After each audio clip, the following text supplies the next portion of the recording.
नमस्कार दोस्तों, हमारे चैनल में आपका स्वागत है। अगर आपको हमारा वीडियो अच्छा लगे तो कृपया लाइक, सब्सक्राइब और शेयर करना न भूलें। आपका समर्थन हमारे लिए बेहद महत्वपूर्ण है, जिससे हम आगे भी आपके लिए ऐसे ही दिलचस्प और उपयोगी वीडियो ला सकें। धन्यवाद। भागवत गीता सार अध्याय 12 भक्ति योग। अर्जुन ने पूछा, जो आपकी सेवा में सदैव तत्पर रहते हैं या जो अव्यक्त निवेश ब्रह्मा की पूजा करते हैं, इन दोनों में से किस अधिक पूर्ण सिद्धि माना जाए? श्री भगवान ने कहा, जो लोग अपने मन को मेरे साकार रूप से एकाग्र करते हैं और अत्यंत श्रद्धा पूर्वक मेरी पूजा करते हैं, मैं सदैव लगे रहते हैं, वह मेरे द्वारा परम सिद्ध माने जाते हैं। लेकिन जो लोग अपनी इंद्रियों को वश में करके तथा सबों के प्रति संभाव रखकर परम मित्र की निराकार कल्पना के अंतर्गत एवं अव्यक्त की रूपी तरह से पूजा करते हैं, जो इंद्रियों की अनुभूति के पार हैं, सरसयापी है, अकल्पनीय है, अपरिवर्तनीय है, आंचल तथा ध्रुव हैं, वे समस्त लोगों के कल्याण में संलग्न रहकर अनंत मुझे प्राप्त करते हैं।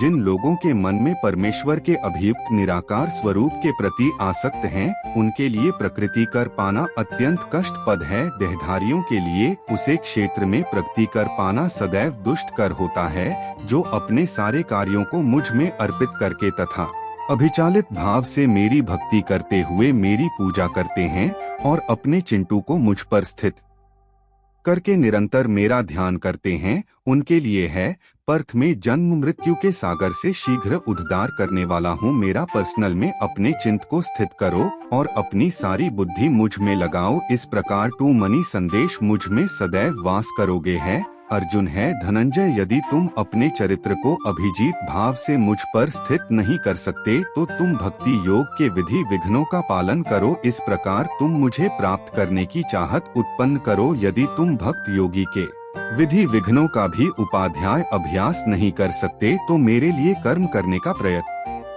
न करो, क्योंकि मेरे लिए कम करने से तुम पूर्व अवस्था सिद्धि को प्राप्त करोगे। किंतु यदि तुम मेरे इस भावना मृत्यु में कम करने में असमर्थ हो तो तुम अपने कर्म के समस्त फलों को त्याग कर कम करने का तथा आत्मनिहित है स्थित होने का प्रयत्न करो। यदि तुम यह अभ्यास नहीं कर सकते तो ज्ञान के अनुशीलन में लग जाओ, लेकिन ज्ञान से श्रेष्ठ ज्ञान है और ध्यान से विशिष्ट कम है फलों का परित्याग, क्योंकि ऐसे त्याग से मनुष्य को मां शांति प्राप्त हो सकती है, जो किसी से दृश्य नहीं करता, लेकिन सभी युवाओं को दयाल मित्र हैं, जो अपने को स्वामी नहीं मानता और निष्ठा अहंकार से मुक्त है, जो सुख दुख में समभाव रहता है, सहिष्णु है, सदैव आत्मदृष्टि रहता है, आत्मसयानी है तथा जो निश्चय के साथ मुझ में मन तथा बुद्धि को स्थित करके भक्ति में लगा रहता है, ऐसा भक्ति मुझे अत्यंत प्रिय है।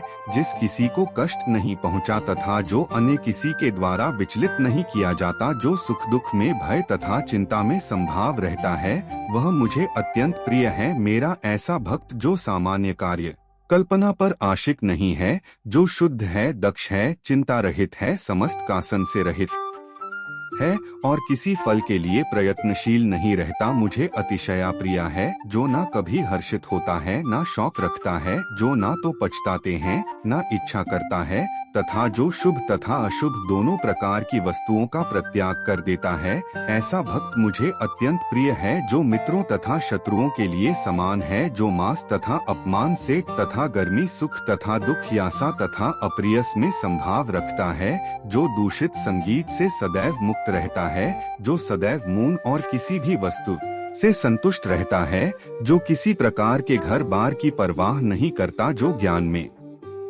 दृढ़ है और जो भक्ति में संलग्न है, ऐसा पुरुष मुझे अत्यंत प्रिय है। जो इस भक्ति के अमर पथ का अनुसरण करते हैं और जो मुझे ही अपना चरम लक्ष्य बनाकर श्रद्धा सहित पूर्व पेड़ संलग्न करते हैं, वह भक्त मुझे अत्यंत प्रिय है।